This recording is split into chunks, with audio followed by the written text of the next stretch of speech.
কষ্ট ভুলার জন্য অনেক কিছুই করে, সময় পেলে সময় হলে আবার সেই কষ্টের কথা মনে চলে আসে।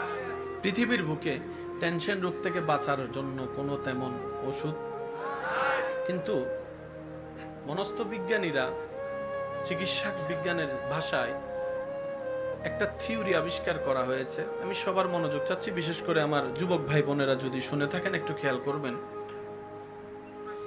ওনারা বলছেন, যার অন্তর যত বেশি শুকরিয়া আদায় করার জন্য অভ্যস্ত হয়, যার মন যত বেশি মানুষের শুকরিয়া আদায় করতে পারে, যার মন যত বেশি মানুষের উপকার করার চিন্তা রাখে, যার মন যত বেশি মানুষের কল্যাণ কামনা করতে থাকে, যার মন যত বেশি মানুষ সৃষ্টির উপকারের কথা ভাবতে থাকে, যার মন যত বেশি থ্যাঙ্কসফুল হয়, তার মধ্যে টেনশনের মাত্রা কমে যায়, ডিপ্রেশনের মাত্রা কমে যায়। এটা হচ্ছে বিজ্ঞানীর চোখের ভাষা।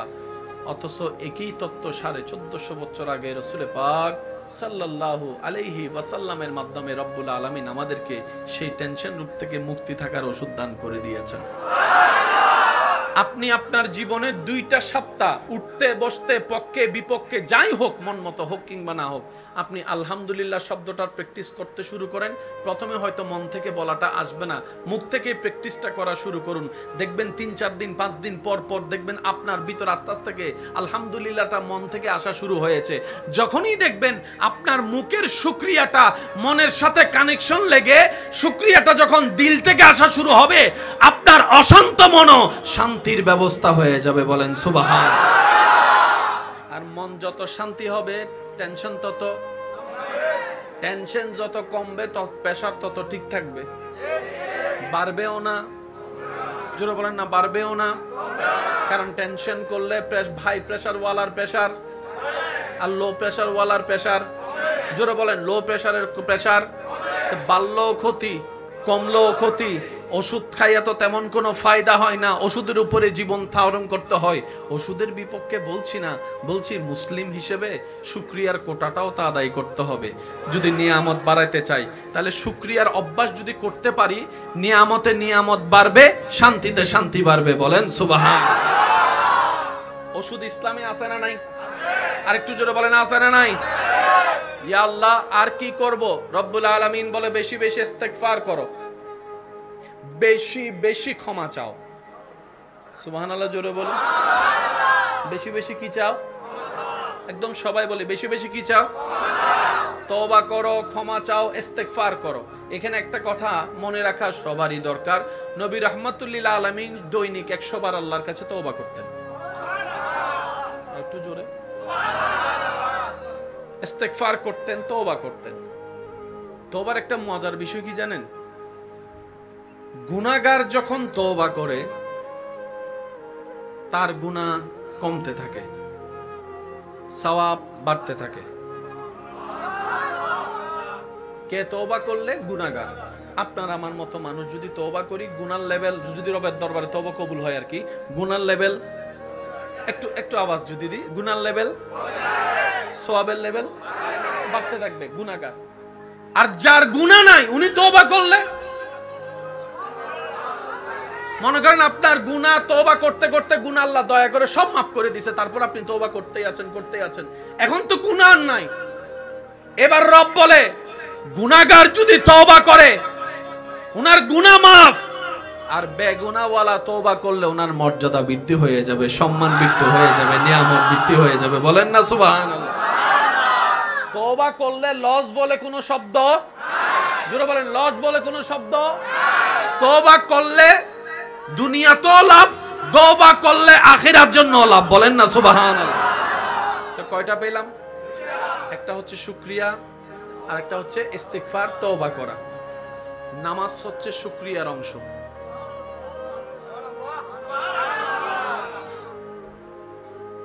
কিসের আওয়াজ জানা হচ্ছে? মাইকের আওয়াজ? আচ্ছা আচ্ছা, কষ্ট হচ্ছে আপনাদের ভাইয়া?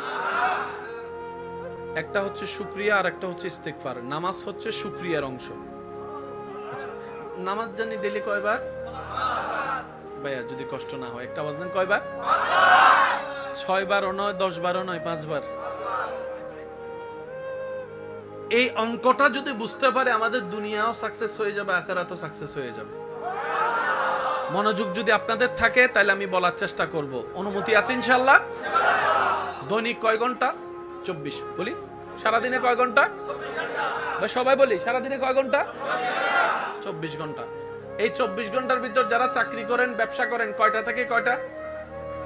সকাল 8টা থেকে ধরলাম, সকাল 8টা থেকে বিকাল 5টা। অনেকে আছে 7টা, অনেকে আছে 8টা, অনেকে আছে 9টা, আবার অনেকে আছে 10টা, আবার অনেকে ঘরে আস্তে আস্তে 11টাও বেজে যায়।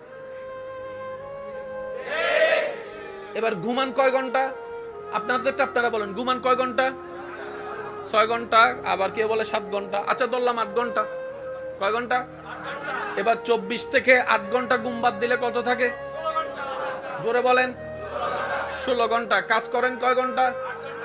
জোরে বলেন। এবার 8 ঘন্টা বাদ দিলে কত থাকে? হ্যাঁ, 24 থেকে 2 8 বাদ দিলে কত? 8 দুগুণ 16, 16 বাদ দিলে কত হয়? 8 ঘন্টা। এই 8 ঘন্টা কি করেন? এই অঙ্কটা একটু বুঝতে হবে, এই অঙ্কটা একটু বুঝতে হবে। আসুন, সারাদিন কাজ করে একটু ঘুমের দরকার আছে না? এই ঘুমটা না হলে কাজকর্ম করতে পারবো আমরা? এই ঘুমের জন্য আপনি রাখলেন 8 ঘন্টা, তাহলে 24 থেকে 8 গেলে কত থাকে ভাইয়া? 24 থেকে 8 গেলে 16 ঘন্টা। এই 16 ঘন্টার মধ্যে আপনি যদি 10 ঘন্টাও কাজ করেন, 10 ঘন্টা, তাহলে বাকি কত থাকে? 6 ঘন্টা। এই 10 ঘন্টা আপনি যে কাজটা করেন, আপনি যদি 28 দিন কাজ করে মারা যান, বেতনটা কি আপনাকে আর দিবে নাকি পরিবারকে দিবে? এটা সবাই বলেন না, কাকে দিবে? বাবার বেতন দিবে, সন্তানদেরকে, স্বামীর বেতন দিবে, স্ত্রীদেরকে। কেন জানেন? কারণ ওনারাও ভালো করে জানে মালিক পক্ষ আপনি অন্যদের জন্য খেটেছেন, অন্যদের জন্য কাজ করেছেন, অন্যদের বেতনের জন্য আপনি কাজ করেছেন, ঠিক কিনা? তাহলে ঘাম আপনার, সময় আপনার, শক্তি আপনার, বেতন নিয়ে যাচ্ছে আরেকজনে। তার মানে এই 8 ঘন্টা আপনি সময়, 10 ঘন্টা সময় নষ্ট করেছেন, সময় দিয়েছেন পরিবারের জন্য। তাহলে 10 আর এদিকে 8 কত হলো? 18। এবার টোটাল হিসাবটা একটু মিলানোর চেষ্টা করি। 5 ওয়াক্ত নামাজ, কয় ওয়াক্ত নামাজ? ফজরের নামাজ পড়তে ধরলাম 10 মিনিট, কয় মিনিট? জোহরের নামাজ পড়তে ধরলাম 20 মিনিট, 10 এ 20 এ। আসরের নামাজ পড়তে ধরলাম 10 মিনিট, কত হলো? মাগরিবের নামাজ পড়তে ধরলাম মনে করেন 20 মিনিট, কত হলো? জোরে বলেন। এশারের নামাজ পড়তে ধরলাম 20 মিনিট, কত হলো? 1 ঘন্টা। 1 ঘন্টা। এই 1 ঘন্টা 20 মিনিটকে যদি আপনি আমি একটু খেয়াল করে দেখি, 8 ঘন্টা যে সময়টা পরিশ্রম করেছেন সেটা পরিবারের জন্য, আর এই 1.5 ঘন্টা যদি নামাজ দিয়ে পরিশ্রম করেন সেটা হবে আপনার জন্য, আপনার জন্য। 8 ঘন্টা হচ্ছে দুনিয়ার জন্য, এই 1.5 ঘন্টা হচ্ছে আপনার আখিরাতের জন্য। সুবহানাল্লাহ। এর ভিতর গোসল আছে না নাই? জোরে বলেন, আছে না নাই? নিজের ওয়াশরুম আছে না নাই? ব্যক্তিগত কাজ আছে না নাই? বন্ধু বান্ধবের সাথে দেখা সাক্ষাৎ আছে না নাই? বাকি অন্য কাজগুলা 3-4 ঘন্টা রাখলেন, রবের জন্য 1.5 ঘন্টা রাখলেন, 8 ঘন্টা আপনি নিজের পরিবারের জন্য রাখলেন, কাজকর্মের জন্য, আর 8 ঘন্টা আপনি নিজের ঘুমের জন্য রাখলেন। এই নিয়মে যদি চলতে থাকেন, দুনিয়াও আপনার জন্য কল্যাণের হবে, আখিরাতও আপনার জন্য কল্যাণের হয়ে যাবে। সুবহানাল্লাহ। মনে রাখবেন, দুনিয়াতে যে 8 ঘন্টা পরিশ্রম করেছেন, পরিশ্রম আপনার, ঘাম আপনার, শক্তি আপনার, বেতনটা আপনার পরিবারের। কিন্তু যে 1.5 ঘন্টা আপনি নামাজের সময় কাটাবেন, সেটার পরিশ্রমও আপনার, শক্তিও আপনার, দেহ আপনার, বেতনও আপনার। বলেন সুবহানাল্লাহ। সেজন্য নিজের জন্য রাখবেন 1.5 ঘন্টা, পরিবারের জন্য রাখবেন 8 ঘন্টা। একটু জোরে বলেন না। আখিরাতের জন্য যদি 1.5 ঘন্টা করে রাখেন, দুনিয়ার জন্য যদি 8 ঘন্টা করে রাখেন, মোটামুটি একটা ব্যালেন্স হবে কি হবে না? রব্বুল আলামিন সেজন্য আমাদেরকে 100 ওয়াক্ত নামাজ দেয় নাই, 50 ওয়াক্ত নামাজ দেয় নাই, 40 ওয়াক্ত নামাজ দেয় নাই। রব বলেছে, লা নুকাল্লিফুল্লাহু নাফসান ইল্লা উসাহা, আমি আল্লাহ আমার বান্দার উপর চেপে যায়, কষ্ট হয় এমন কোনো কিছু চাপাই দিই না। বান্দা যতটুকু করতে পারে আমি আল্লাহ তার উপর ততটুকুই দান করি। বলেন না সুবহানাল্লাহ। টাইমটাকে একটু খেয়াল করবেন, ওলামায়ে কেরামের দোয়া চাচ্ছি, স্কুল ভার্সিটির ভাইয়েরা একটু মনোযোগ চাচ্ছি। যোহর থেকে আসর সময়টি কি লম্বা নাকি ছোট? জুমার দিন ভালো বোঝা যায়। কত ছোট সেটা জুমার দিন ভালো বোঝা যায়। জুমা শেষ করে ঘরে যাই একটু খাওয়া দাওয়া করে একটু শুইতে না শুইতে তখন বলে যে এই তো জোহর শেষ করে আসলাম। জোহর থেকে আসরের টাইমটা, আসর থেকে মাগরিবের টাইমটা, মাগরিব থেকে এশার টাইমটা, এশা থেকে ফজর, এশা থেকে ফজর, ফজর থেকে জোহর। কখনো কি ভাবার প্রয়োজন মনে করেছি রব্বুল আলামিন টাইমটাকে এইভাবে কেন সেটিং করেছেন? না সুবহানাল্লাহ গরজে হই না আর কেন আস্তে করে হন। রব্বুল আলামিনের প্রত্যেকটা কাজের মধ্যে তো কোনো না কোনো নিদর্শন, আদেশ, কোনো না হিকমত তো আছে। ঈসা আলাইহিস সালামকে বাপ ছাড়া কেন পাঠালেন? বড় হিকমত আছে। ইউনুস নবী কেন মাছের পেটে গেল? বড় হিকমত আছে। সুবহানাল্লাহ বলেন না। ইউসুফ নবীকে কেন ভাইকে দিয়ে কুফে ফেললেন?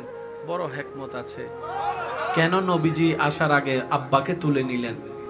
বড় হিকমত আছে। সেজন্য মনে রাখবেন, যখন আপনি আল্লাহর কুদরত হিকমত নিয়ে গবেষণা করতে লাগবেন, তখন আপনি ঝগড়া করার টাইম পাবেন না, আর অন্যের দোষ খোঁজার টাইম পাবেন না। মানুষের জীবনে হাসরের ময়দানে আমরা বেশিরভাগ মানুষ আটকায় যাব এই জিব্বার কারণে, জিব্বার অপব্যবহারের কারণে।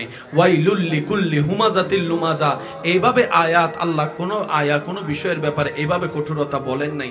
সেজন্য যার জবান যত হেফাজতে থাকে আল্লাহ পাক তার ভিতরে তত নূর দান করে। আল্লাহ রসুলের হাদিসকে যদি এখানে একটু সমন্বয় করি, রসুল বলেছেন দুইটা জায়গার জিম্মাদারি, আমানতের হেফাজত তুমি আমাকে দাও, জান্নাতের গ্যারান্টি আমি মুস্তাফা তোমাকে দান করব। সুবহানাল্লাহ। একটা হচ্ছে যে লজ্জাস্থানের হেফাজতের গ্যারান্টি তুমি আমাকে দাও, আরেকটা হচ্ছে তোমার জিব্বার গ্যারান্টি তুমি আমাকে দাও। তার মানে হাদিসে রসুল ইঙ্গিত দিয়েছেন হাসরের ময়দানের অনেক ইবাদত ওয়ালার ইবাদত খুঁজে পাওয়া যাবে না শুধু জিব্বার অপব্যবহারের কারণে। জিব্বার অপব্যবহারের কারণে জানেন তো আপনারা, তলোয়ারের আঘাত যখন শরীরকে ক্ষত বিক্ষত করে, রক্ত পরে ব্লিডিং হয়ে সেটা দেখা যায়, কিন্তু এই সামান্য নরম জিহ্বায় যে কথার আঘাত দিয়ে কত মানুষের অন্তরকে ভেঙে দিচ্ছে, কত মানুষের অন্তর ভেঙে দিচ্ছে, অন্তরে কত রক্তক্ষরণ হচ্ছে, বাহির থেকে দেখা যায় না। এমনও তো হয় এই নরম জিহ্বার সামান্য কথায় অনেকে সহ্য করতে না পেরে স্ট্রোক করে অনেকে পড়ে যাচ্ছে, স্ট্রোক করে পড়ে যাচ্ছে, প্যারালাইসিস হয়ে যাচ্ছে। সেজন্য রাসূল পাক সাল্লাল্লাহু আলাইহি ওয়াসাল্লাম বলেছে, কুফফা হাযা, উম্মতরে জিহ্বাকে নিয়ন্ত্রণ রাখো। বর্তমানে কথার সাথে অ্যাড করে বলতে হয় জিহ্বাকেও নিয়ন্ত্রণ রাখিও, এই জিহ্বার মাধ্যমে মনের কথাগুলোকে টাইপিং করতেও নিয়ন্ত্রণ রাখিও।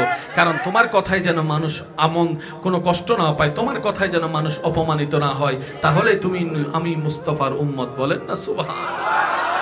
আল্লাহ আমাদের সবাইকে একটু বুঝার তৌফিক দান করুন। আপনি আমাকে, আমি আপনাকে, মনে করেন হিংসা করলাম, আমি আপনাকে দেখতেই পারি না, আপনার রিজিক কমে যাবে? কিন্তু আমার রিজিক কমবে সত্য, বুঝতে পারি না মনে কথা। আমি আপনাকে দেখতেই পারি না, ব্যর্থতা কি আপনার হবে না? আমার নিজের, কারণ আমি আপনাকে দেখতে পারি না। এবার আমি আপনার হিংসা করলাম, লস আমার। আমি অহংকার করলাম, লস আমার। আমি আপনার ক্ষতি করার জন্য প্ল্যানিং করলাম, লস আমার। আমি আপনাকে নামানোর জন্য বিভিন্ন কথা রটাইলাম, লস আমার। কেন জানেন? বান্দা যখন কোনো বান্দাকে নামাতে চায়, ওই বান্দা যদি ধৈর্য ধরে, রব তাকে সাহায্য করে উঠাই দেয়। সেজন্য আমি প্রায় সময় একটা কথা বলি, কেউ যদি আপনাকে নামাতে চায়, মনে করবেন আপনার উঠার টাইম শুরু হয়েছে। সুবহানাল্লাহ বলে না।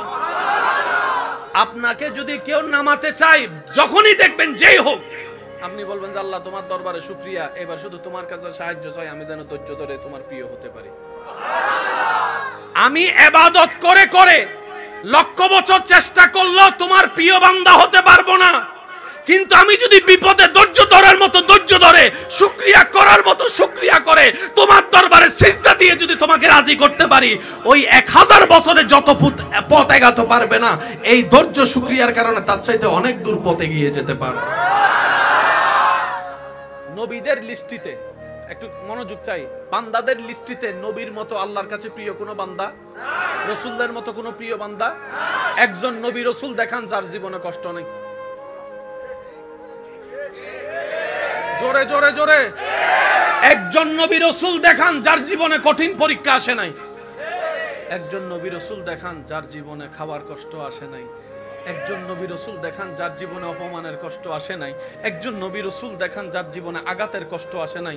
ইয়া রব, সৃষ্টি জগতে মানুষ শ্রেষ্ঠ, মানুষের মধ্যে আল্লাহ তোমার নবী রাসূলরাই তোমার সবচেয়ে প্রিয়। ইন্নী জাইলুন ফিল আরদে খলিফা, ওনারাই তো আল্লাহ আদম তোমার প্রিয়। কিন্তু দেখলাম 300 বছরের অধিক কান্নার মধ্যে কান্না কাটিয়েছে, চোখের পানি ফেলেছে, চোখের পানি ফেলেছে। আল্লাহ ইউনুস নাকি তোমার প্রিয়, মাছের পেটের মধ্যে জীবনে 40টা দিন কেটে গিয়েছে। আল্লাহ আইয়ুব নাকি তোমার প্রিয়, সারা শরীরে কাপড়ের মধ্যে কাপড় লাগাতে পারে নাই গোস্তের মধ্যে, আল্লাহ এইরকম করে কষ্ট পেয়েছে, রোগের কষ্ট পেয়েছে। আল্লাহ ইউসুফ নাকি তোমার প্রিয়, কুফের মধ্যে ওনাকে পড়তে হয়েছে।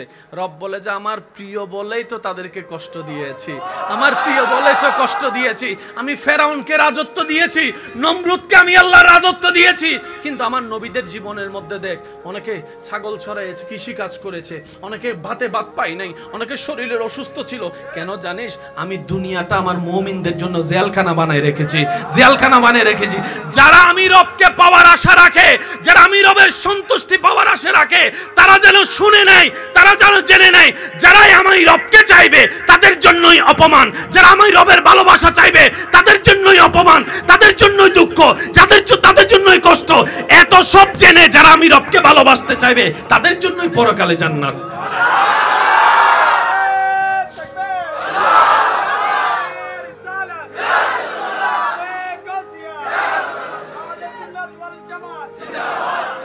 কষ্ট হচ্ছে ভাই আপনাদের? বিরক্ত করে ফেলছি না? যদি কেউ আপনার নামে বদনাম করে, এতদিন কি করছেন সাহস, তাইলে কাজতলা তাই বলেন না রে ভাই, ফাইলে হোনা তাই পিছে কি হতা গরত দুয়ার তাই তুইতে ইয়ত তুনুকে লেখা মারে নিজের এলাকাত বিলাইও তো বাঘ ইয়া ইয়া খোসা মারি দি দিয়া ইতে যে তখন আসাম মাই গড় মাই তখন নিজের এলাকাত তো বিলাইও বাঘ ইয়াইতে আরো গুসা বাড়ি গি। ঠিক আছে, জায়গা তুই ঠিক কর, এলাকা তুই ঠিক কর, টাইম তুই ঠিক কর, আই আই তো উইতিও তুনুকে ডায়লগ মারে যদি মা দুধ খাইতা হস। আমাদের যাওয়াটা যেন মানুষের খুশির কারণ না হয়, আমাদের যাওয়াটা যেন এমন ভাবে হয় মানুষ যেন মন ভরে দোয়া করে রবের কাছে।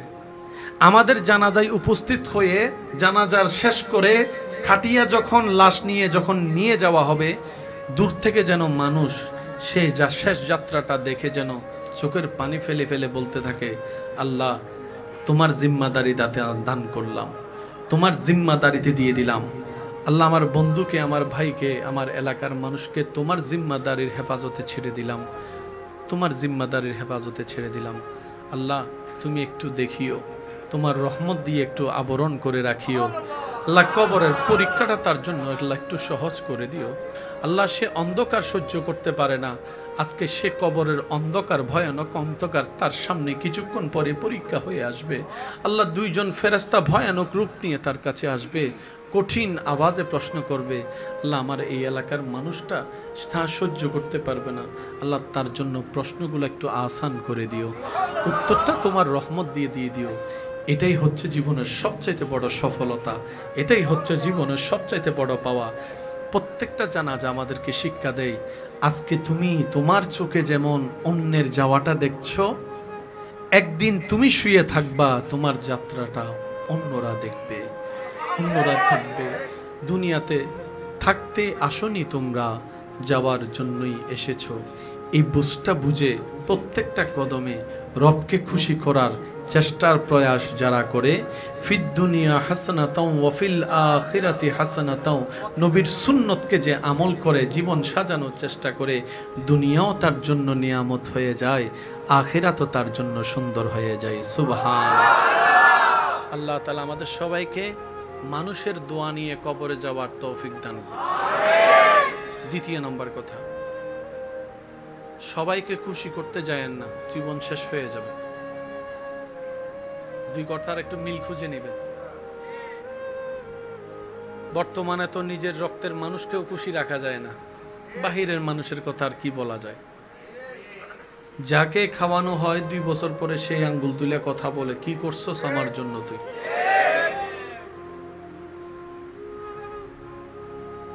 বড়দেরকে দেখলে আগে ছোটরা ছাট হয়ে যেত, অনেক সময় সাইকেলে থাকলে নেমে যেত শ্রদ্ধা সম্মানে। আর এখন এমন পরিস্থিতি এসে সামনে দাঁড়িয়েছে, ছোটদেরকে আসতে দেখলেই বড়রা রাস্তা ছেড়ে দিচ্ছে, সাইড হয়ে যাচ্ছে। কেন? ইজ্জতের ভয়ে, অপমানের ভয়ে, বিয়াদবির ভয়ে। দিন দিন কেমন জানি আমরা মডার্ন হতে হতে অমানুষ হয়ে যাচ্ছি। সবাইকে খুশি রাখতে যায়েন না, এটা অসম্ভব। তাই বলি কি, আল্লাহকে খুশি রেখে চলেন। যতটুক পারেন আপনার দিলে প্রশান্তি হওয়া পর্যন্ত, উত্তরটা যতক্ষণ না আসবে দিল থেকে, ততক্ষণ কাজ করে যাবেন। শুধু রবকে খুশি করার নিয়তে কাজ করতে থাকেন। আর একটু জোরে বলি, শুধু রব্বুল আলামিনকে রাজি করার নিয়তে কাজ করতে থাকেন, সর্বোচ্চ চেষ্টা করে। মানুষ আপনাকে নিয়ে যা বলার বলুক, যেমনে বলার বলুক, বলতে দেন। কারণ আপনাকে জান্নাত মানুষে দিবে না, আপনার রবে দিবে। আপনার হিসাবটা মিসকাল যাররা মানুষের কাছে দিতে হবে না, রবের কাছে দিতে হবে। সুতরাং রব যদি রাজি হয়, সবাই নারাজ হলো, আপনার কোনো কিছু ক্ষতি। শয়নের স্বপনে, কাজের প্রত্যেকটা কাজে শুধু রবকে খুশি করার নিয়তটা মাথায় রাখবেন। দেখবেন আপনার কঠিন কাজ অনেক সময় সহজ হয়ে যাবে। বান্দা যখন চেষ্টা করে, রব্বুল আলামিনও তাকে দয়া করে সহজ করে দেয়। বলেন সুবহান। আল্লাহ আমাদের আজকের হাজিরি কবুল করুক। আর একটু জোরে উলামায়ে কেরাম যারা তশরিফ আওয়ারি আছেন, বসে আছেন, আল্লাহ হুজুরদের এলমে, হায়াতে, ইজ্জতে, রিজিকে হাজার হাজার হাজার গুণ বরকত দান করুন। এই মসজিদ সহ মসজিদের সাথে সংশ্লিষ্ট অতীত থেকে আজ পর্যন্ত যারা যেখান থেকে যেভাবে সহযোগিতা করেছিলেন, মুসল্লি হয়ে এসেছিলেন, খতিব হয়ে নামাজ পড়িয়েছিলেন, ইমাম হয়ে, মুয়াজ্জিন হয়ে, খাদেম হয়ে খেদমত করেছেন, অভিভাবক হয়ে সেবা করেছেন মসজিদের, আজকে কবরের বাসিন্দা হয়ে আছেন, আল্লাহ সবার কবরকে জান্নাতের বাগান হিসেবে কবুল করুন। এখনো যারা খেদমতে সংশ্লিষ্ট আছেন, আপন আপন জায়গা থেকে সবাইকে শুধুমাত্র রবের খুশির জন্য কাজ করার, একত্রিত থাকার তৌফিক দান করুন। জানেন আজকের এই মসজিদ আপনার হাসরের ময়দানে আপনার পক্ষে সাক্ষী দিবে। সেজন্য মসজিদে নামাজ পড়ে আসার চেষ্টা করবেন। কবুল হওয়ার পার্সেন্টেজ বেড়ে যায়। 50 জন নামাজি নামাজ পড়লো, একজনের সিজদাও যদি কবুল হয়, ওই একজনের উসিলায় রব বাকি সবার গুলাও কবুল করে নেয়। হুজুরের জন্য দোয়া করবেন। যারা খাদমতে খাদিম হিসেবে আছেন, মসজিদের মালিক বনে নয়, খাদেম হিসেবে থাকতে পারলে ইজ্জত পাওয়া যায়। সেজন্য দেখবেন সৌদি আরবের বাদশাকে সবসময় বলে মালিক মালিক মালিক মালিক, বাদশা বাদশা বাদশা। যখনই দুই হেরমের কথা বলে, তখন বিভিন্ন সময় টিভিতে শুনবেন খাদেমান বলে, খাদেমাইন। সৌদি বাদশাকেও মক্কা মদিনার হেরমের মসজিদের কথা বললে আর বাদশা বলে না, খাদেম বলে। কি বলে? একটু জোরে বলেন, কি বলে? আপনি মিডল ইস্টে দেখবেন মসজিদের যেগুলো সরকারি মসজিদ, এগুলোকে মালিক বলে না, বলে যে খাদেম। কারণ কিছু কিছু জায়গার খাদেম হয়ে থাকা বাদশাহীর চাইতেও দামি। মসজিদের খেদমত করা যার তার নসিবে জোটে না। রব্বুল আলামিন যাকে দয়া করে গোলামি করার সুযোগ দেয়, তারাই মসজিদের খেদমত করতে পারে। কথা বলেন ঠিক কিনা? সবার সহযোগিতায় মসজিদকে ভালোবাসবেন, ইঞ্চি ইঞ্চি কোনাকে শ্রদ্ধা করবেন, ভালোবাসবেন। কেন? গড়টা কার? তাহলে একটা বন্ধুর কথা আর একটা, তাহলে একটা মামি ভাবির কথা আর একটা, এই দুই কথা কাটটা শয়তানের কাটটা মামির, বুঝবো কিভাবে? কথার ধরন দেখলে বুঝবেন। কিভাবে বুঝবেন শুনেন। যেই কথা যে কাজে শোনার পর আপনার মন বলবে আমার আল্লাহ এবং রসুল নারাজ হবে, এটা শয়তানের কথা। জোরে বলি না? সবাই সুদ খায়, একটু করে তুই খাইলে কি হয়? এটাকে জোরে বলেন না। কিরে তোর কি হাত নাই? তোর মুখ থাকতে হাতে কি কথা? হাত থাকতে মুখে কি কথা? কে কে কে কে কে? আরে বন্ধু নামাজ পড়বি আর কি, আজান দিছে না মাত্র, 2 মিনিট একটু খেলি না, একটু খেলি না। জোরে জোরে জোরে জোরে, আরো জোরে। মনে থাকবে ইনশাআল্লাহ। শয়তানকে যত চিনতে পারবেন, রবের প্রিয় বান্দা হওয়া তত সহজ হয়ে যাবে। কোরআনে কত চমৎকার, ওয়াকুনু মা'আস সাদিকিন। রব্বুল আলামিন যেখানেই বলেছেন সেখানে ইয়া আইয়ুহাল্লাযিনা আমানু আগে বলেছেন। হে নামাজি নামাজ পড়ো, আমার বন্ধুর সাথে বন্ধুত্ব রাখো। হে রোজাদার রোজা রাখো, আমার বন্ধুর সাথে বন্ধুত্ব রাখো। আল্লাহ মামালা তো বুঝলাম না। রব বলে যে একটা হচ্ছে অর্জন করা আর একটা হচ্ছে ধরে রাখা, একটা হচ্ছে অর্জন করা আর একটা হচ্ছে ধরে রাখা। তুমি ফজরের নামাজটা পড়ে তো অর্জন করেছো, শয়তান তো সেটা অন্যভাবে তোমার থেকে চুরি করে ফেলতে পারে। সেজন্য শয়তানের ফান থেকে বাঁচার জন্য আমার সেই বন্ধুদের সাথে বন্ধুত্ব করো যারা শয়তানকে হারিয়ে আমি রবের সাথে বন্ধুত্ব করে নিয়েছে। আর একটু জোরে বলেন। মিস্টার শয়তানে একটা কথা বলে অনেক নামাজিকে নামাজ সারা করাইয়া হাসিতে আনন্দ উত্তাসিত পাগল করে ফেলছে। কিন্তু আব্দুল কাদের জিলানীকে, একটু জোরে বলেন, আব্দুল কাদের জিলানীকে এমন কথা বলছে সবাই খুশি। পীরানে পীর দাস্তাগীর বলা আস্তাগফিরুল্লাহ রাব্বি মিন কুল্লি যামবি ওয়া আতুবু ইলাইহি। আপনি আমারে চিনলেন কেমনে? আমি তোরে চিনি নাই, আমি আল্লাহকে চিনতে নেমেছি, তোরও চিনে ফেলছি। কারণ আমি যখন আমার মালিককে খুশি করতে নামছি, মালিকের দুশমন কে কে, তার অভ্যাস কি, সবকিছু এখন আমার জানা মুখস্থ হয়ে গেছে। কথা বলেন ঠিক কি না? সেজন্য নামাজ অর্জন করা এক জিনিস, নামাজ হেফাজত করা আরেক জিনিস। বেশিরভাগ মানুষ আমরা ইবাদত অর্জন করি কিন্তু আমরা সেভ করে রাখতে, একটু জোরে বলেন, সেভ করে রাখতে। ঘর বানাইলাম, যদি আমরা সেভ করে রাখতে না জানি মালিকানা তো অন্যের কাছে। এবার আমি আপনাদেরকে একটা কথা বলি, জান্নাতে যাওয়ার ইচ্ছা আছে সবার? একদম নরমাল যে কথাটা, সেই অঙ্কটা একটু বোঝার চেষ্টা করব। জান্নাতে যাওয়ার ইচ্ছা আছে সবার? জান্নাতে যেতে গেলে ঈমানের পরপর আমাদের নেক আমল বেশি দরকার আছে না নাই? নেক আমল করতে গেলে নামাজ, রোজা, হজ, যাকাত, সালাম, জিকির, আজকার সবকিছু দরকার আছে না নাই? যদি সওয়াব বেশি হয় জান্নাত, গুনাহ বেশি হয়, একটু সবাই বলি না, সওয়াব বেশি হয়, গুনাহ বেশি হয়, এই কথা নিয়ে কারো কোনো দ্বিমত? কারো কোনো দ্বিমত? এবার আপনি জান্নাতে যাওয়ার জন্য সারাটা জীবন পরিশ্রম করে 50,000 ওয়াক্ত নামাজ যোগ করেছেন, এটা আপনার জানা। কিন্তু কত মানুষের গীবত করে যে আপনি কত 50,000 নামাজ যে কতজনকে দিয়ে দিয়েছেন, জোরে বলি না। কারণ রসুলের হাদিস মোতাবেক কেউ যদি আপনার নামে গীবত করে, তার গুনাহ আপনার, তার সওয়াব আপনার কাছে চলে আসবে, আপনার গুনাহ তার কাছে চলে যাবে। আপনি যদি আমার গীবত করেন, আমি যদি আপনার গীবত করি, তাহলে কি হবে? আমি যখন আপনার নামে গীবত করব, আমার সওয়াবগুলো আপনার কাছে চলে যাচ্ছে, আপনার গুনাহগুলা আমার কাছে চলে যাচ্ছে। এবার সওয়াব তো আমি নামাজ কামিয়েছি তো জান্নাতে যাওয়ার জন্য, কিন্তু আপনার গীবত করে করে আমি যে কখন সওয়াব আপনারে দিয়ে দিয়েছি আমার কোনো খবর, আমার কোনো খবর। হাসরের ময়দানে যাওয়ার পরে যখন আমার আমলনামা আসবে, আমি তো জানি 50,000 ওয়াক্ত নামাজ আছে আমার, কিন্তু ওখানে যাইয়া দেখলাম যে ভালো করে 5 ওয়াক্তও নাই। কি রে, এতগুলো নামাজ গেল কই? অন্যান্য নামে বদনাম করছস তো সওয়াব ওখানে চলে গেছে। এবার বলেন আমরা কি লাভে আছি না লসে আছি? আমি আমারটা বলছি, এবার আপনারটা আপনি বলেন না, আমরা কি লাভে আছি না লসে আছি? তো যে লসে থাকে সে তো চালাক বান্দা হতে পারে না, যে লসে থাকে সে চালাক বুদ্ধিমান হতে পারে না। সেজন্য রাসূল পাক সাল্লাল্লাহু আলাইহি ওয়াসাল্লাম সাহাবাদেরকে এমন ভাবে গঠন করেছেন, বাহিরের সাইডটাও গঠন করেছেন, ভিতরের সাইডটাও গঠন করে দিয়েছেন। সুবহানাল্লাহ, শুনিনি? সাহাবায়ে কেরামের জীবনীকে যদি আপনি একটু গবেষণা করে দেখেন, আল্লাহ রাসূল আগে প্রথমে ওনাদের ভিতরের সেক্টরের কাজ করছে। সাহাবায়ে কেরামের ভিতরের সেক্টরটাকে আগে সাজাইছেন, তারপরে রাসূল পাক সাল্লাল্লাহু আলাইহি ওয়াসাল্লাম বাহিরের সেক্টরের দায়িত্বগুলো দিয়েছেন। যেমন রাসূল পাক সাল্লাল্লাহু আলাইহি ওয়াসাল্লাম এক সময় কবর জিয়ারতের নিষেধ করেছেন, আবার সেই নবী রাহমাতুল লিল আলামিন নিজেই সরাসরি কবর জিয়ারত করে দেখিয়ে দিয়েছেন।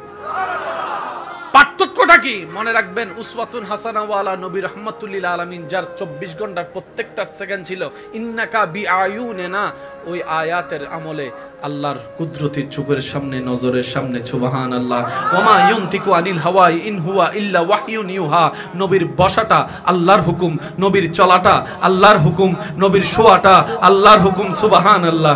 নবীজির বলা আল্লাহর হুকুম, নবীজির হাসা আল্লাহর হুকুম, নবীজির চুপ করে থাকা আল্লাহর হুকুম, নবীজির মক্কায় থাকা আল্লাহর হুকুম, তায়েফে যাওয়া আল্লাহর হুকুম, মদিনায় হিজরত করা আল্লাহর হুকুম, দুনিয়াতে আসাও আল্লাহর হুকুম, দুনিয়া থেকে যাও আল্লাহর হুকুম। প্রত্যেকটা সেকেন্ড রবের হুকুমে হয়েছে। আর আমার রবের হুকুম যেখানে সেখানেই কল্যাণ আর কল্যাণ, নিয়ামত আর নিয়ামত। বলেন না সুবহানাল্লাহ। আর একটু জোরে বলি সুবহানাল্লাহ। আল্লাহ যেন আমাদেরকে ইসলাম বুঝার তৌফিক দান করে। ইসলাম জানার জন্য মনে রাখবেন, বিজ্ঞান, বাংলা, অঙ্ক, ইংরেজি পড়ার জন্য এই চোখের দরকার। কোরআন হাদিস পড়ার জন্য, বুঝার জন্য এই চোখের দরকার, এই চোখের দরকার। বাংলা, অঙ্ক, ইংরেজি বুঝার জন্য ব্রেইনের দরকার, সুন্দর ব্রেন। কোরআন হাদিস ইসলাম বুঝার জন্য সুন্দর মনের দরকার। আর একটু জোরে বলি না, যার মন যত সুন্দর তার চিন্তা তত সুন্দর। চিৎকার দিয়ে বলেন সুবহানাল্লাহ। ইসলাম বুঝলে জীবন কঠিন হবে না সহজ হবে? আচ্ছা, আমার ভাইয়া ফজরের নামাজের প্রতি একটু ইঙ্গিতের কথা বলেছেন, আমি সে দিকটাতে একটু যেতে চাচ্ছি। 5 ওয়াক্ত নামাজের মধ্যে সবচাইতে আফজল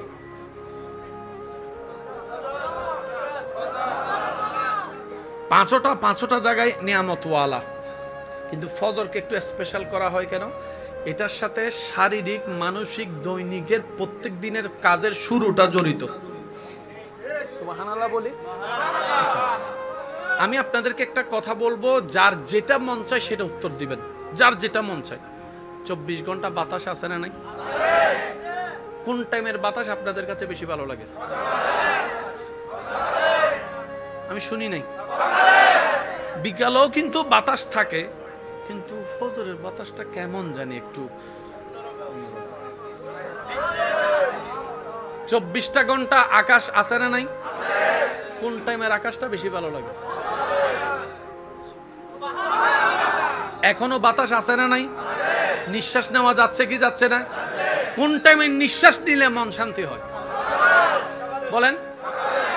ফজরের নামাজটা পড়ে যখন বের হয়, রাস্তা দিয়ে যায়, হালকা হালকা মিটি মিটি আলো, সূর্য নাই কিন্তু আলো আছে।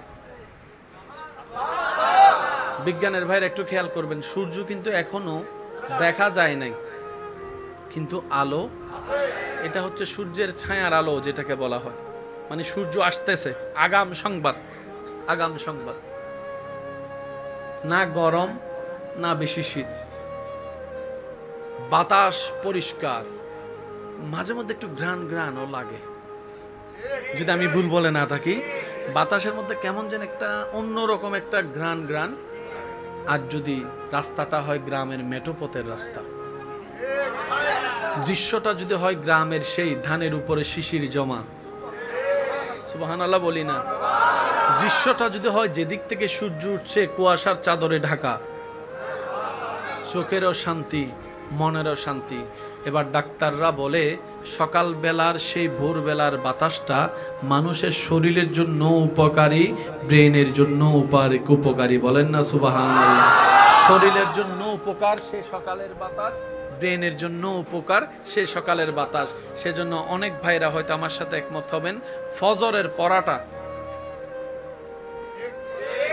ফজর বেলার যেটা পড়া, সারা দিনের পড়া একরকম, ফজরের পড়া আর একরকম। বলেন না সুবহানাল্লাহ। প্রত্যেক দিন সকাল বেলা প্রত্যেকজন বান্দার ঘরের মধ্যে আল্লাহর পক্ষ থেকে নিয়ামত নিয়ে রহমতের ফেরেশতারা আসে, এসে ঘরের সামনে দরজায় দাঁড়িয়ে থাকে, রবের হুকুম মোতাবেক অপেক্ষা করতে থাকে। কিন্তু আপনি আমি তো ঘুমের মধ্যে নাক ডেকে ডেকে সময় পার করে দিচ্ছি। নির্দিষ্ট সময় থাকার পরে সে ফেরেশতা রবকে বলে, ইয়া রব, কার জন্য তুমি রহমত পাঠাইলা সে তো রহমত নিতে আগ্রহ দেখাচ্ছে না, কার জন্য তুমি দয়া করে নিয়ামত পাঠালা সে তো নিয়ামত নিতেও রাজি না, ঘরের দরজাটা পর্যন্ত খুলতেছে না, ঘরের দরজা পর্যন্ত খুলছে না, সে লাপের মধ্যে শুয়ে আছে, সে এরকম বিছনায় শুয়ে আছে, আজানটা দিয়ে তাকে তুমি স্মরণ করে দিয়েছো সে ভুলে যাবে বলে, তারপরও সে আসতেছে না। রব বলে যে একটু অপেক্ষা কর, আমার বান্দা হয়তো আসতে পারে, একটু অপেক্ষা কর, আমার বান্দা হয়তো আসতে পারে। ফেরেশতা দাঁড়িয়ে থাকে, আসার তো কোনো খবর নেই। নির্দিষ্ট সীমা পার হওয়ার পর ফেরেশতা বলে, আল্লাহ এই নিয়ামত রহমত নিয়ে আমি এখন কি করব? রব বলে যে আমার বান্দা যেহেতু নেই নাই, এগুলাকে জঙ্গলের মধ্যে পাহাড়ের মধ্যে রেখে দে, জঙ্গলের মধ্যে পাহাড়ের মধ্যে ছড়িয়ে দে। সেই কারণেই জঙ্গলে পাহাড়ে দেখবেন কোনো মানুষ ছাড়াই গাছেরও অভাব নাই, ফলেরও অভাব নাই, যত্নকারী কেউ নাই, কিন্তু ফল ফলাদির কোনো অভাব নাই। আপনার আমার ঘরের সামনে একটা আম গাছ টুকলে কত যত্ন, ইয়েন্দ টাইল দ বেড়া দ এন্দ হ্যান্দ 6 বছর বাদ আমুকে ধরে দিব লেঙ্গা ভুল হই ফানলারি ন মাথে গা কত কিছু দিয়ে রে সার ফার মা তার। জঙ্গলে কোনো মানুষ, জোরে বলেন, জঙ্গলে কোনো মানুষ, ফলের কোনো অভাব, গাছের কোনো অভাব। এবার গাছটারে জিজ্ঞেস করেন, আমরা এত মানুষ যত্ন নিও, আমার এলাকার গাছ এত বড় হয় না, তুই জঙ্গলে গাছ যেখানে সেখানে তো মানুষই আসতে পারে না, তোর রুকলো কে, হইলিও কেমনে, সারও পাইলি কই? গাছে বলে যে মালিক একজন আছে। আর একটু জোরে বলি না, এই তাওয়াক্কুল বর্ষা যদি আমাদের প্রত্যেকজনের মনে চলে আসে, ওয়ামাই ইয়াত্তাকিল্লাহ ইয়াজআল লাহু মাখরাজান ওয়া ইয়ারযুকুহু মিন হাইসু লা ইয়াহতাসিব। রবের ফরমান, বান্দারে তাওয়াক্কুল যদি করার মতো করতে জানোস, বর্ষা যদি আমার উপর করার মতো করতে জানোস, জগতে বলবে তোর বাঁচার রাস্তা নাই, সেখানেও আমি বাঁচার রাস্তা বের করে দেব। তোর পকেটে টাকা নাই, ব্যাংকে টাকা নাই, আলমারিতে টাকা নাই, বউয়ের স্বর্ণ নাই, কিচ্ছু নাই, তুই বলবি যে খাওয়ার কোনো সুযোগ নাই। ওয়ায়ারযুকহু মিন হাইসু লা ইয়াহতাসিব। এমন এমন জায়গা থেকে তোকে আমি রিজিক দিব, তুই শুধু পেতেই থাকবি, অবাক হতেই থাকবি, পেতেই থাকবি, অবাক হতেই থাকবি। কারণ রাজ্জাক তো আমি আছি। আমি রব চাইলে পাথরের ভিতর থেকেও জিন্দা ওঁটও বের করে দেখাইতে পারে। আল্লাহর উপর ভরসা যদি আমরা বাড়াইতে পারি, আমাদের জীবন এমনি সুবহানাল্লাহ না হয়, শুকরিয়া চলবে। সবাই বলেন শুকরিয়া চলবে।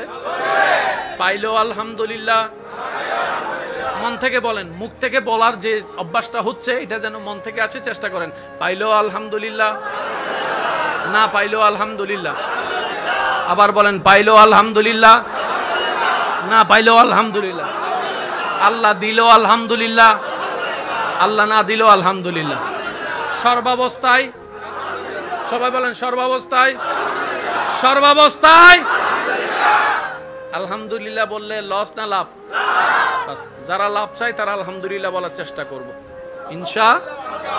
দ্বিতীয় নম্বর, হাঁটতে বসতে শুইতে হাঁটতে যখনই পারি ইস্তেগফার ইস্তেগফার ইস্তেগফার। যদি সেটা কোনোভাবে সম্ভব না হয়, অন্তত ঘুমানোর আগে 5 মিনিট আগে মাফ করে দাও, না মাফ করে দাও, মাফ করে দাও, তুমি রহমান, মাফ করে দাও, 2 মিনিট। আমি সাজেস্ট করব সবচেয়ে উত্তম হচ্ছে যে ঘুমানোর আগে। কেন জানেন? যখন মানুষ ঘুমাতে যায়, 100 জন এক রুমে থাকলো, মানুষ ঘুমায় গেলে কিন্তু আপনি জেগে থাকলে আপনাকে একা মনে হয়। সেজন্য শুয়ে সব কাজ শেষ করে, সব কাজ মানে বুঝছেন তো, মোবাইল শরীফই বেরি, কাজকর্ম শেষ করে রবের দরবারে স্যালেন্ডার হয়ে, ইয়া রব এত দয়া করতেছো আল্লাহ, কিভাবে শুকরিয়া করব সেটাও জানি না। একটা ভালো করলে 10টা গুনাহ করে বসে থাকে, কিন্তু আমার মনটা বড় বড়, কারণ আমার রব হচ্ছে তুমি। আল্লাহ রসুল রাস্তা দিয়ে হেঁটে যাচ্ছেন, মসজিদের পাশ দিয়ে। মসজিদের ভিতরে একজন এমন ভাবে দোয়া করছেন, ওনার দোয়ার শব্দগুলা নবীজি শুনে দাঁড়িয়ে মুস্কি মুস্কি হাসতেছেন। একটু জোরে বলি না সুবহানাল্লাহ।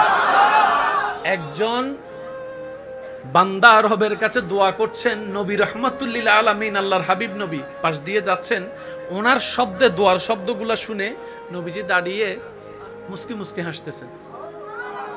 সাহাবাদেরকে ডেকে বললেন, সাহাবা, এই বান্দাটা এখন যা চাইবে আমার রব তাকে তাই দিবে। আশেকের আওয়াজটা লাগবে, আশেকের আওয়াজে বলেন সুবহানাল্লাহ। নবী রাহমাতুল লিল আলামিন বলছে, এই বান্দা এখন যা চাইবে রব তাকে তাই দিবে।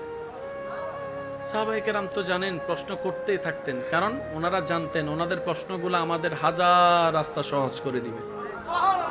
সাহাবায়ে কেরাম প্রশ্ন করলেন, ইয়া রাসূলুল্লাহ, সে এমন কি আমল করলো,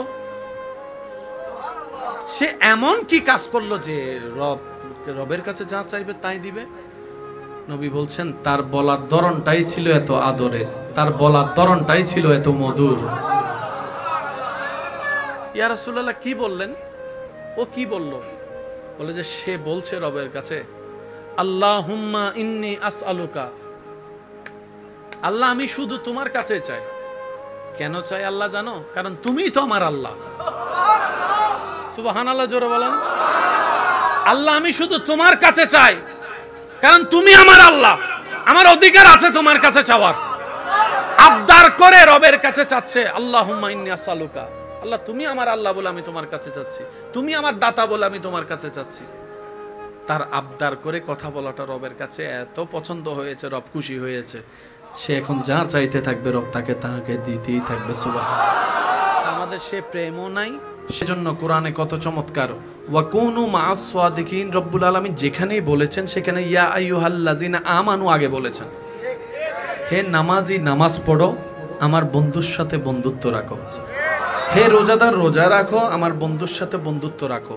আল্লাহ মামালা তো বুঝলাম না, রব বলে যে একটা হচ্ছে অর্জন করা আর একটা হচ্ছে ধরে রাখা, একটা হচ্ছে অর্জন করা আর একটা হচ্ছে ধরে রাখা। তুমি ফজরের নামাজটা পড়ে তো অর্জন করেছো, শয়তান তো সেটা অন্যভাবে তোমার থেকে চুরি করে ফেলতে পারে। সেজন্য শয়তানের ফান থেকে বাঁচার জন্য আমার সেই বন্ধুদের সাথে বন্ধুত্ব করো যারা শয়তানকে হারিয়ে আমি রবের সাথে বন্ধুত্ব করে নিয়েছে। আর একটু জোরে বলেন। মিস্টার শয়তানে একটা কথা বলে অনেক নামাজিকে নামাজ সারা করাইয়া হাসিতে আনন্দ উত্তাসিত পাগল করে ফেলছে, কিন্তু আব্দুল কাদের জিলানীকে, একটু জোরে বলেন, আব্দুল কাদের জিলানীকে এমন কথা বলছে সবাই খুশি। পীরানে পীর দাস্তাগীর বলা আস্তাগফিরুল্লাহ রাব্বি মিন কুল্লি যামবি ওয়া আতুবু ইলাইহি। আপনি আমারে চিনলেন কেমনে? আমি তোরে চিনি নাই, আমি আল্লাহকে চিনতে নেমেছি, তোরও চিনে ফেলছি। কারণ আমি যখন আমার মালিককে খুশি করতে নামছি, মালিকের দুশমন কে কে, তার অভ্যাস কি, সবকিছু এখন আমার জানা মুখস্থ হয়ে গেছে। কথা বলেন ঠিক কি না? সেজন্য নামাজ অর্জন করা এক জিনিস, নামাজ হেফাজত করা আরেক জিনিস। বেশিরভাগ মানুষ আমরা ইবাদত অর্জন করি কিন্তু আমরা সেভ করে রাখতে, একটু জোরে বলেন, সেভ করে রাখতে। ঘর বানাইলাম, যদি আমরা সেভ করে রাখতে না জানি, মালিকানা তো অন্যের কাছে। এবার আমি আপনাদেরকে একটা কথা বলি, জান্নাতে যাওয়ার ইচ্ছা আছে সবার? একদম নরমাল যে কথাটা, সেই অঙ্কটা একটু বোঝার চেষ্টা করব। জান্নাতে যাওয়ার ইচ্ছা আছে সবার? জান্নাতে যেতে গেলে ঈমানের পরপর আমাদের নেক আমল বেশি দরকার আছে না নাই? নেক আমল করতে গেলে নামাজ, রোজা, হজ, যাকাত, সালাম, জিকির, আজকার সবকিছু দরকার আছে না নাই? যদি সওয়াব বেশি হয় জান্নাত, গুনাহ বেশি হয়, একটু সবাই বলি না, সওয়াব বেশি হয় গুনাহ বেশি হয়, এই কথা নিয়ে কারো কোনো দ্বিমত? কারো কোনো দ্বিমত? এবার আপনি জান্নাতে যাওয়ার জন্য সারাটা জীবন পরিশ্রম করে 50,000 ওয়াক্ত নামাজ যোগ করেছেন, এটা আপনার জানা। কিন্তু কত মানুষের গীবত করে যে আপনি কত 50,000 নামাজ যে কতজনকে দিয়ে দিয়েছেন,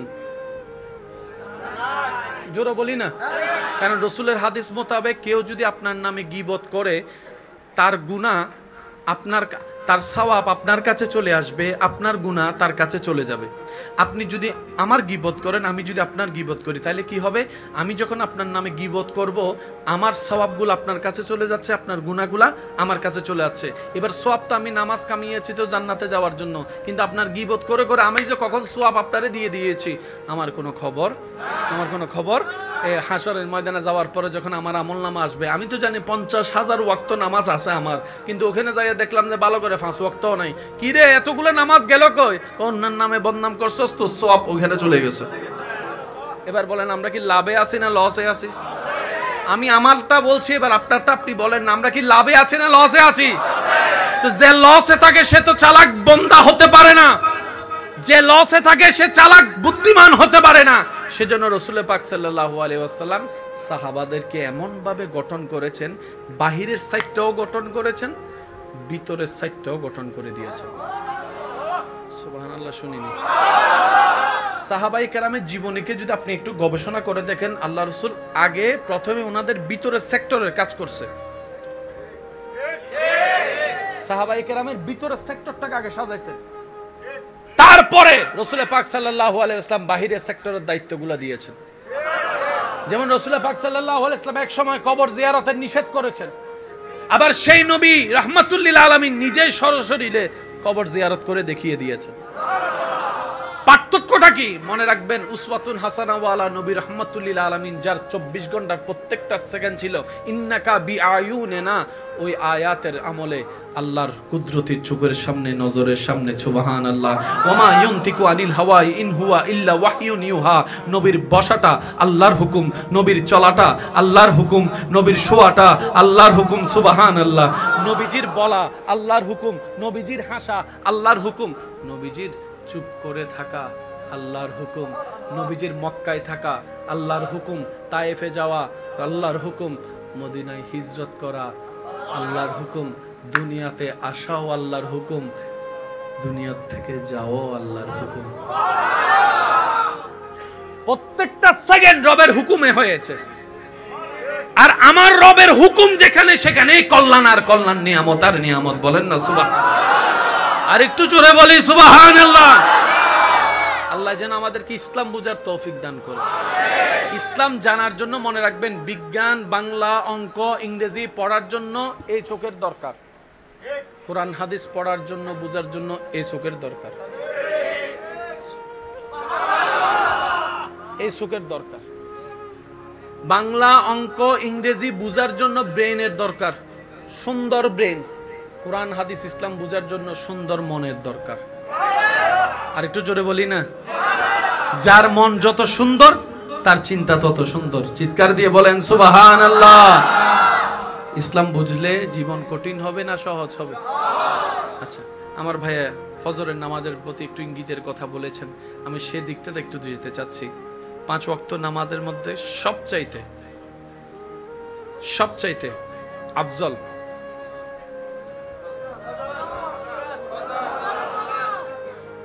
পাঁচটা জায়গায় নিয়ামতওয়ালা, কিন্তু ফজরকে একটু স্পেশাল করা হয় কেন? এটার সাথে শারীরিক, মানসিক, দৈনিকের প্রত্যেক দিনের কাজের শুরুটা জড়িত। সুবহানাল্লাহ বলি। আচ্ছা, আমি আপনাদেরকে একটা কথা বলবো, যার যেটা মন চায় সেটা উত্তর দিবেন, যার যেটা মন চায়। 24 ঘন্টা বাতাস আছে না নাই? কোন টাইমের বাতাস আপনাদের কাছে বেশি ভালো লাগে? আমি শুনি নাই। বিকালেও কিন্তু বাতাস থাকে, কিন্তু ফজরের বাতাসটা কেমন জানি একটু। 24টা ঘন্টা আকাশ আছে না নাই? কোন টাইমের আকাশটা বেশি ভালো লাগে? এখনো বাতাস আছে না নাই? নিঃশ্বাস নেওয়া যাচ্ছে কি যাচ্ছে না? কোন টাইমে নিঃশ্বাস নিলে মন শান্তি হয়? বলেন।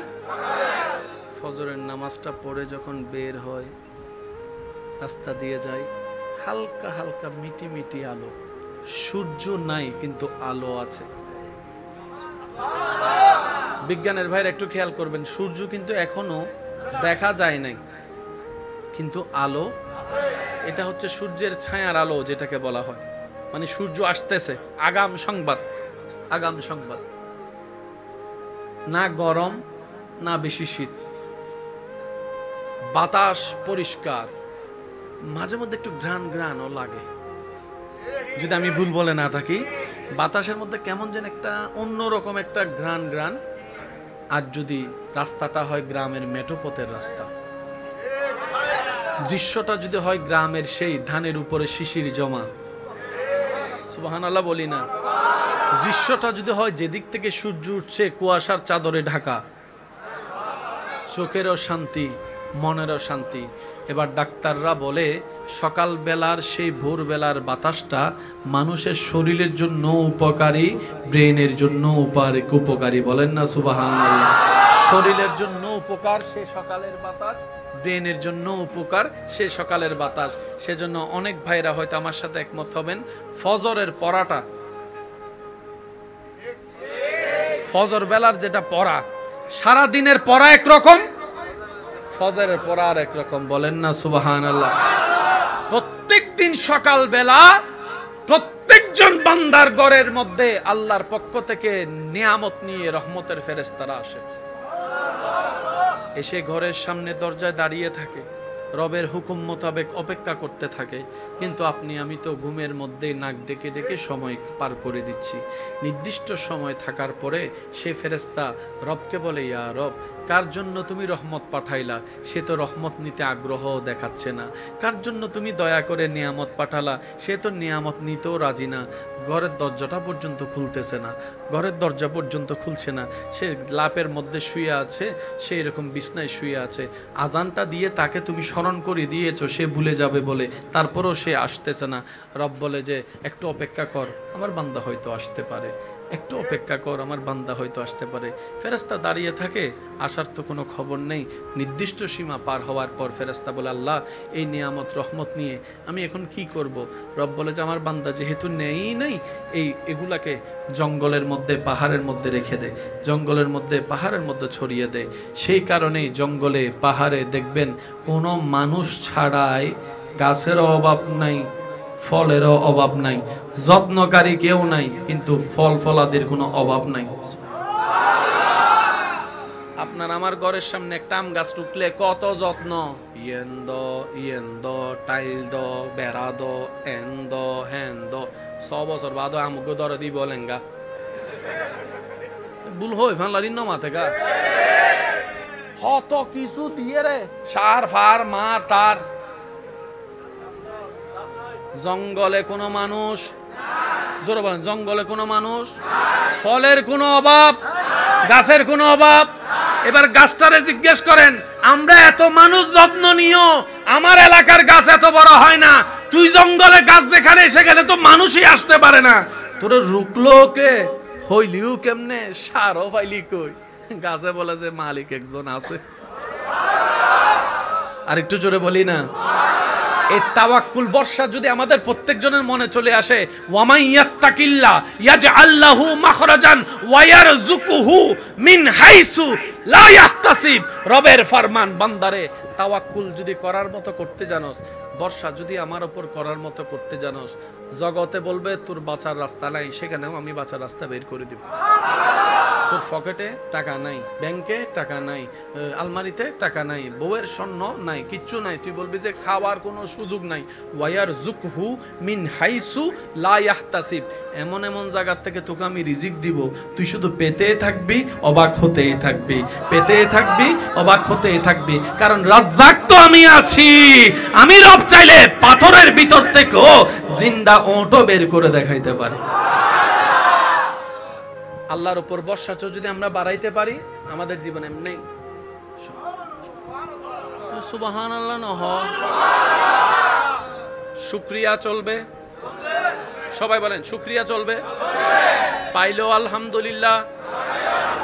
মন থেকে বলেন, মুখ থেকে বলার যে অভ্যাসটা হচ্ছে এটা যেন মন থেকে আসে, চেষ্টা করেন।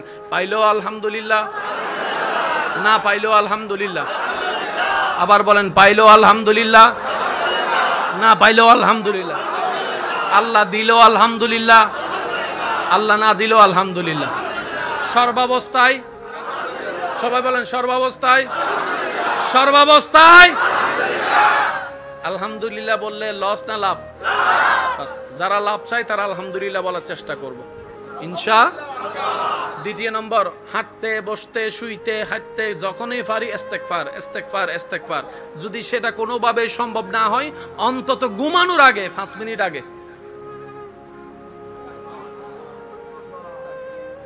মাফ করে দাও না, মাফ করে দাও, মাফ করে দাও, তুমি রহমান, মাফ করে দাও। 2 মিনিট। আমি সাজেস্ট করব সবচেয়ে উত্তম হচ্ছে যে ঘুমানোর আগে। কেন জানেন? যখন মানুষ ঘুমাতে যায়, 100 জন এক রুমে থাকলো, মানুষ ঘুমায় গেলে কিন্তু আপনি জেগে থাকলে আপনাকে একা মনে হয়। সেজন্য শুয়ে সব কাজ শেষ করে, সব কাজ মানে বুঝছেন তো, মোবাইল শরীফই বেরি, কাজকর্ম শেষ করে রবের দরবারে স্যালেন্ডার হয়ে, ইয়া রব এত দয়া করতেছো আল্লাহ, কিভাবে শুকরিয়া করব সেটাও জানি না। একটা ভালো করলে 10টা গুনাহ করে বসে থাকে, কিন্তু আমার মনটা বড় বড়, কারণ আমার রব হচ্ছে তুমি। আল্লাহ রসুল রাস্তা দিয়ে হেঁটে যাচ্ছেন, মসজিদের পাশ দিয়ে। মসজিদের ভিতরে একজন এমন ভাবে দোয়া করছেন, ওনার দোয়ার শব্দগুলা নবীজি শুনে দাঁড়িয়ে মুস্কি মুস্কি হাসতেছেন। একটু জোরে বলি না সুবহানাল্লাহ। একজন বান্দা রবের কাছে দোয়া করছেন, নবী রাহমাতুল্লিল আলামিন আল্লাহর হাবিব নবী পাশ দিয়ে যাচ্ছেন, ওনার শব্দে দোয়ার শব্দগুলা শুনে নবীজি দাঁড়িয়ে মুস্কি মুস্কি হাসতেছেন। সাহাবাদেরকে ডেকে বললেন, সাহাবা, এই বান্দাটা এখন যা চাইবে আমার রব তাকে তাই দিবে। আশেকের আওয়াজটা লাগবে, আশেকের আওয়াজে বলেন সুবহানাল্লাহ। নবী রাহমাতুল্লিল আলামিন বলছে, এই বান্দা এখন যা চাইবে রব তাকে তাই দিবে। সাহাবায়ে কেরাম তো জানেন, প্রশ্ন করতেই থাকতেন, কারণ ওনারা জানতেন ওনাদের প্রশ্নগুলো আমাদের হাজার রাস্তা সহজ করে দিবে। সাহাবায়ে কেরাম প্রশ্ন করলেন, ইয়া রাসূলুল্লাহ, সে এমন কি আমল করলো, সে এমন কি কাজ করলো যে রবের কাছে যা চাইবে তাই দিবে? নবী বলছেন, তার বলার ধরনটাই ছিল এত আদরের, তার বলার ধরনটাই ছিল এত মধুর। ইয়া রাসূলুল্লাহ, কি বললেন? ও কি বলল? বলে যে সে বলছে রবের কাছে, আল্লাহুম্মা ইন্নী আসআলুকা, আল্লাহ আমি শুধু তোমার কাছে চাই। কেন চাই আল্লাহ জানো? কারণ তুমিই তো আমার আল্লাহ। সুবহানাল্লাহ, জোরে বলেন। আল্লাহ আমি শুধু তোমার কাছে চাই, কারণ তুমি আমার আল্লাহ, আমার অধিকার আছে তোমার কাছে চাওয়ার। আবদার করে রবের কাছে চাচ্ছে, আল্লাহুম্মা ইন্নী আসআলুকা, আল্লাহ তুমি আমার আল্লাহ বলে আমি তোমার কাছে যাচ্ছি, তুমি আমার দাতা বলে আমি তোমার কাছে যাচ্ছি। তার আবদার করে কথা বলাটা রবের কাছে এত পছন্দ হয়েছে, রব খুশি হয়েছে, সে এখন যা চাইতে থাকবে রব তাকে তাকে দিতেই থাকবে। সুবহানাল্লাহ। আমাদের সে প্রেমও নাই, নদিলেও কি, তুমি যত নবী বানাই হইবে তো নবীও কি আল্লাহ। আল্লাহ হতে বাইশ চাইলে মানিল, মানন দুই প্রকার, উগল দি ঠেকাত ফরি মানন আর উগল দি মনত্তুন মানন। ঠেকাত ফরি মানিলে কিন্তু মাইর হাবি, মনত্তুন মানিলে ইমান ভাবি, মনত্তুন মানিলে ইমান ভাবি। সুবহানাল্লাহ না, মনত্তুন মানিলে ইমান ভাবি। এবার আরা হইলাম যাচ্ছে, ঠিক আছে আল্লাহ আদমি বে আরা নবী হিসেবে মানিলই, মনত্তুন মান্নি দি ঈসা বাপসার আইসি হজন হতা হই, কিন্তু আরা নবী হিসেবে মান্নি, তুই ফাটাইও দে এতাল্লাই মান্নি দি। আরা নবীরে নবী অকলের ইমাম বানাইও দে, আল্লাহ মানিলই, আয় মানিলই, শফিউল মুজদামিন নবীরে বানাইও দে, আল্লাহ আরা মানিলই, ইন্না আতাইনা কাল কাউসার দিও দে, আল্লাহ আরা মানিলই, ওয়া মা আরসালনাকা ইল্লা রাহমাতাল লিল আলামিন তাস ফরিদান করাইও দে, আল্লাহ আরা মানিলই, ওয়ালা সাউফা ইউতিকা রাব্বুকা ফাতারদা দিও দে, আল্লাহ আই মানিলই, আরা মানিলই, ইয়াসিন ওয়াল কুরআনিল হাকিম হইও দে, আল্লাহ আরা মানিলই, ওয়ালাল আখিরাতু খায়রুল লাকা মিনাল উলা হইও দে, আল্লাহ আরা মানিলই। রব হতে যা মান্নুস না, তুই মুসলমান হয়ে গিয়েছ। আল্লাহ আর একখানা বুদ্ধি করে চলিবে তৌফিক দান করুক। অতি চালাকের বুদ্ধি আর চালাকি এক ন। চালাকি মানে কি হত্যারণ নেই, চালাকি মানে হল দি অন্যর হতির লেজিয়েন চিন্তা করন, বেশি ফোন দিতে দেখায়।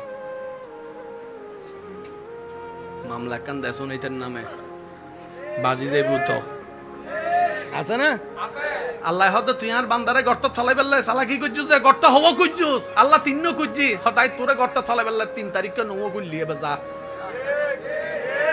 মনত তাই গুনাবাজি এতাল্লাই সিডেঙ্গা বাসাত হতে জাল্লাই গর্ত করে ও মাথো না, সিডেঙ্গা কলা মাথো না, জাল্লাই গর্ত করে এই গর্ত দিতে। আচ্ছা অনেজাতে আরে ফালাই বেললাই, অনেজাতে ইমরান হুজুরে ফালাই বেললাই, ইও তো গর্ত খুললুন। ইমরান হুজুর তো না জানে গর্তই বিয়ত আছে, কিন্তু অনে তো জানন। আচ্ছা অনেক জীবন তাইবেন না গর্তই বেদ, তো জানলে গর্তগুলি বেদ কেন পরে উনুন অনেজেতে আল্লাহর বান্দারে ফেরাই বেললে গর্ত খুললুন বুঝুন, বান্দাই বের আল্লাহ অনল্লাহ আরেকনিকে গর্ত 3 করে দিই। এই গর্ত না অনে জানন এবার অনেইতারে সাইতালে কিন্তু ইমরান হুজুর ফরেননি সাই সাই আমার হতম বাদে যে ইমরান হুজুর ফরে কি আমারে মা যে খুশি এবার খুশি এরে এক দূরে যাইতে লাগেন দনে খিরে মাইলে ফিরে রায় না খুললাম ইউন হত্তু নাইলো আল্লাহ হতে তুই আর বান্দারলে গুজ্জু সাই তুললে গুজ্জি দি এবার হন সালাক না গাদা বাজে আরা অতি গাদা, শুধু গাদা না আরা গাদা, আরা দিলে গাদাও আসে, ঠিক না বেটি খাও না গাদায় হতে তোরা না মানুষ মাইলে ফিরে তোরার নান মানুষ হন তোর গাদা হন বহুত বালা, কারণ তোরা মা ভাইরা জান্নাত লইন্য পারস, তোরার নান গাদার হন হত্যারে, ঠিক না বেঠে আল্লাহ আরা বেগ গুণের বুঝিবে তৌফিক দান করুক আমিন। 5 ওয়াক্ত নামাজ আদায় করিবে তৌফিক দান করুক, মা বাবার সেবা বড়র সম্মান ছোটর স্নেহ করিবে তৌফিক দান করুক। শেষে কান হতালয় আইন অর্থন বিদায় লইম হতানল দি আরা দুনিয়া মিদি আইসিদি কিল্লাই ওই প্রথম হতা হন্না বাজে আরা দুনিয়াতে আইসিদি কিল্লাই